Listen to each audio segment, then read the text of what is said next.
वाचा धरो साई प्रेमा गळाया अहंता नमस्कार साष्टांग श्री साईनाथा धरावे करी सान अल्पज्ञ बाला करावे आम्हा धन्य चुंबो निघाला मुखी घाल प्रेमे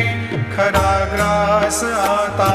नमस्कार साष्टांग श्री साईनाथा सुराधिक ज्यांच्या पदावंदिताती शुकाधिक ज्यांचे समान